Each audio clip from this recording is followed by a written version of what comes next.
नमस्कार दोस्तों, मैं विवेक बिजला। आज सबका स्वागत है ब्रिलियंट क्लासेस में। आज पढ़ाई चल रहे हैं क्लास 12th में डिटर्मिनेंट।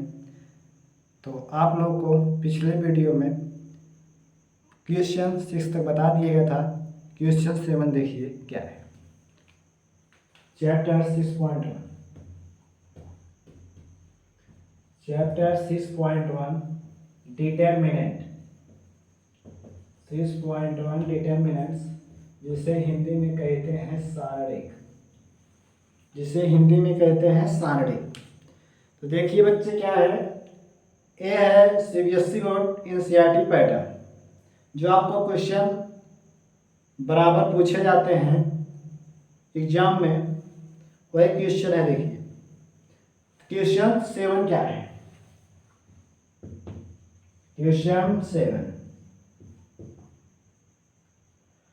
अब देखिए बच्चे क्वेश्चन 7 क्या है, हम बता रहे हैं क्वेश्चन 7 क्या है। देखिए बताते हैं क्या है। Find the value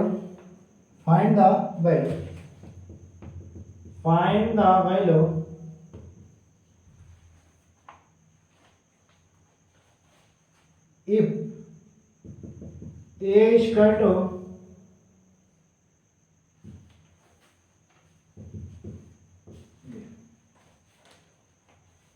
A is equal to 2 4 5 1 2x 4 6x। समझ में? यहाँ पे आपको दिया गया है, बच्चे ध्यान दीजिए।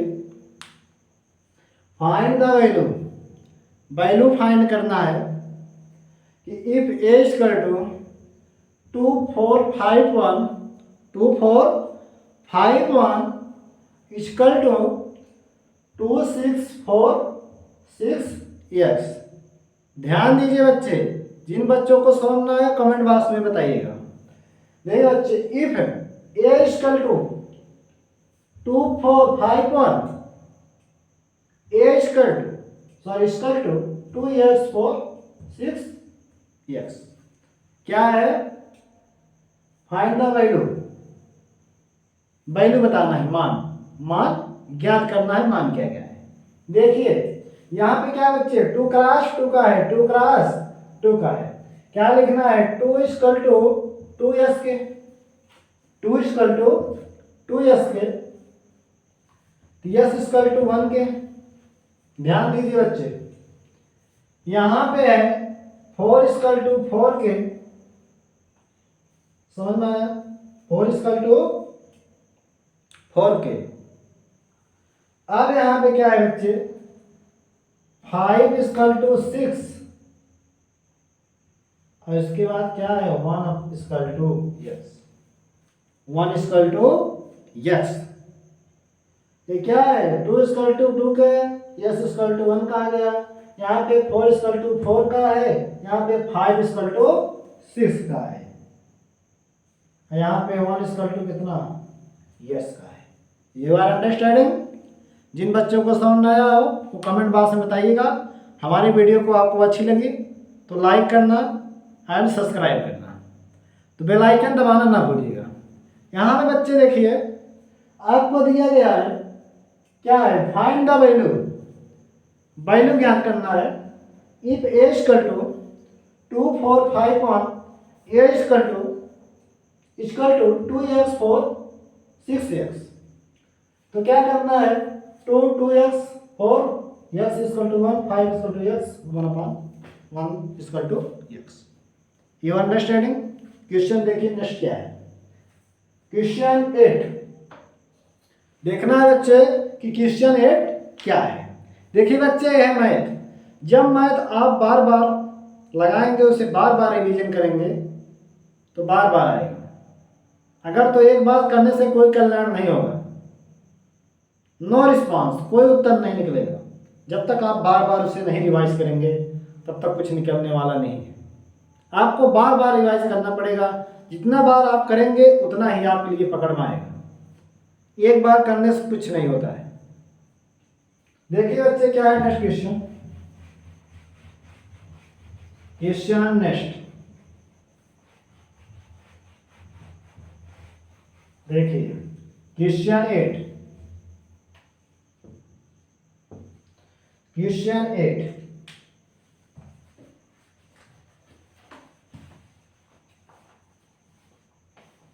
क्वेश्चन 8 है, if A equal to, if A equal to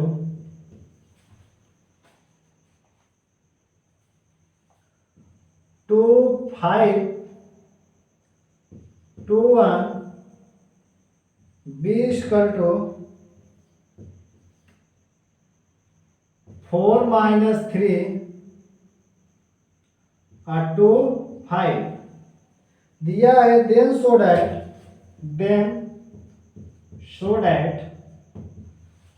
so that A B यानी ए का मार्क इंटू बी का मार्क करना है, यानी आपको प्रूव करना है।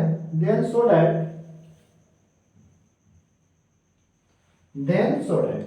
If A equal to 2 5 2 1, b equal to 4 - 3 2 5 दिया है, then so that A B equal to A का मार्ड इंटू बी का मार्ड। तो देखिए क्या है सॉल्यूशन है बच्चे, सॉल्यूशन ध्यान दीजिए क्या है। पहले ए बी निकालेंगे बच्चे, क्या निकालेंगे ए बी। ए क्या है 2 है 5 है 2 है 1 है, बी क्या है 4 - 3 2 5 2 5। ध्यान दीजिए बच्चे, यहां पे है ए बी। अब देखिए इसमें क्या है 2 क्रॉस 2 का 2 क्रॉस 2 का है, 2 क्रॉस 2 का 2 क्रॉस 2 का है। ध्यान दीजिए बच्चे, यहां पे है तो पहले ए बी निकालेंगे तभी मार्क निकलेगा, बिना ए बी तो मार्क निकलेगा नहीं। पहले इसे ए बी निकालेंगे तब इसे मार्क निकाला जाएगा। पहले ए बी देखिए क्या है, कितना है बच्चे 2 क्रॉस 2 का है, यानी आपका 2 रो 2 कॉलम। पहला रो पहले कॉलम देखिए 2 × 4 + 5 × 2, यहाँ पे है 2 - 3 + 5 कितना है 2 क्रॉस 2 का है। यहाँ देखिए 2 4 + 1 1 2, यहाँ पे 2 - 3 1 5। ध्यान दीजिए बच्चे, ध्यान देते रहिए। यहाँ पे है, यहाँ पे 4 यानी 8 + 10, यहाँ पे -6 + 25,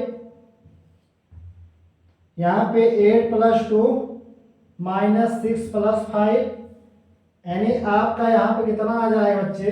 ध्यान दीजिए, ध्यान देते रहिए। जब आप अच्छे से ध्यान देंगे तभी समझ में आएगा, ना तो समझ नहीं आएगा। ध्यान दीजिए, यहाँ पे क्या है बच्चे 8 + 10 18 -6 + 25 + 19, यहाँ पे 8 + 2 यानी 10, यहाँ पे -6 + 5 -1। ठीक है बच्चे। अब देखिए बच्चे, ये तो क्या हो गया बच्चे ए बी आ गया, ए बी का। अब क्या निकालना है मॉड। क्या निकालना बच्चे मॉड निकालना है। इसको मॉड क्या होगा। अब इसे हम मॉड निकालेंगे। क्या निकालेंगे मॉड। अब ए बी का मॉड, ए बी का मॉड क्या होगा बच्चे। ध्यान देते रहिए बच्चे तभी समझ में आएगा, ध्यान देते रहिए। यहाँ पे क्या है 18 19 10 -1। यहाँ पे देखिए अब क्या निकालना है मॉड। पहले इसे हम मॉड चेक करेंगे, इसका मॉड क्या होगा। तो यहाँ पे है 18 पहला रो के पहला कॉलम -1 + 19, पहला रो के दूसरा कॉलम +10, यहाँ पे -18 प्लस क्या होगा, प्लस फिर माइनस चलता है, प्लस माइनस माइनस कितना 190। अब बच्चे दोनों को क्या करेंगे, हम ऐड करेंगे। जब दोनों को ऐड किया जाएगा तो दोनों को 190 प्लस 18 8 10 2 यानी आपका आएगा 208 इसका 2 माइनस 208। एक इसका ए बी मार्ट का है, क्या बच्चे ए बी मार्ट का है, कितना आया -208 आया है। ध्यान दीजिए बच्चे, अच्छे से ध्यान दीजिए, 208 आया। अब क्या निकालना, ए का मान इंटू बी का मान निकालना है, ए का मान इंटू बी का मान निकालना। अब देखिए ए का मान इंटू बी का मान क्या होता है। यहाँ पे देखिए बच्चे ए का मान इंटू बी का मान क्या होता है। अब यहाँ पे देखिए अगर हम बच्चे ए का मान निकालें, ए का मान क्या होगा, देखिए एनी 2 5 2 1 है, यहाँ पे 2 करेंगे, पहला रो का पहला कॉलम क्या होगा 1, यहाँ पे -5 कितना होगा, पहला रो का दूसरा कितना हो गया, यानी 2 माइनस कितना 10, आपका कितना आ गया -8। माइनस कितना आया बच्चे 8 आया, -8 आ गया। अब क्या है बी, क्या है बच्चे बी। जब बच्चे हम बी का मान निकालेंगे तो बी का मान क्या होगा। अब बच्चे यहाँ पे हम निकाल रहे हैं बी का मान। बी का मान क्या है, बी क्या है 4 - 3 2 5। 4 देखिए पहला रो के पहला कॉलम 5, यहाँ पे -1 माइनस प्लस पहला रो के दूसरा कॉलम 2 यानी 20 प्लस कितना 6 यानी 26। 26 ए आ गया, ए मार्क का -8 और बी मार्क का 28। अब दोनों को क्या किया जाएगा, ए का मान इंटू बी का मान। अब बच्चे ने क्या निकालना है, ए का मान इंटू बी का मान, यानी दोनों में क्या किया जाएगा मल्टीप्लाई, यानी ए बी का मान इक्वल टू ए का मान इंटू बी का मान। यही पूछा था, क्या पूछा था बच्चे, क्वेश्चन में यही पूछा था ए का मान इक्वल टू क्या होगा, ए का मान इंटू बी का मान। ए का मान कितना आया, ए का मान आया -8 यानी -208 इक्वल टू 208 इक्वल टू तो क्या आएगा ए का मान, ए का मान कितना होगा, ए का मान जो है आपका -8 है, -8 मल्टीप्लाई बी का मान, बी का मान क्या है 26 है। अब यहाँ पे -8 और 26 में जब मल्टीप्लाई करेंगे तो 208 आएगा। देखिए पहले कर लेते हैं, क्या है 26 8, तो यहाँ पे क्या हो गया बच्चे 8 6 जा क्या होता है 4 हो जाएगा। अब देखिए क्या होगा 8 2 जा क्या होता है 16 और 16 प्लस 4 कितना होगा 20। तो क्या आ गया ना, क्या आ गया -200 ए इक्वल टू -208। अब यहां पे बच्चा लिखा क्या आ जाएगा कि देयरफॉर तो यहां पे क्या लिखेंगे हेंस प्रूव्ड। क्या लिखा जाएगा बच्चे, हेंस प्रूव्ड लिखा जाएगा। तो ध्यान दीजिए बच्चे आप लोग अच्छे से, ये क्या लिखा जाएगा हेंस प्रूव्ड। ठीक है बच्चे, इतने आज लिए हो गया। आप कंटिन्यू बने रहिए। जो वीडियो आपको समझ ना आया हो वो कमेंट बॉक्स, जो प्रश्न समझ में आया हो वो आप जो है कमेंट बॉक्स में बताइएगा। हमारी वीडियो को आपको अच्छी लगी हो तो लाइक करना, सब्सक्राइब करना, बेल आइकन दबाना ना भूलिएगा। अगर आपको समझ ना आया हो तो कमेंट बॉक्स में बताइएगा। ठीक है, नमस्कार, धन्यवाद।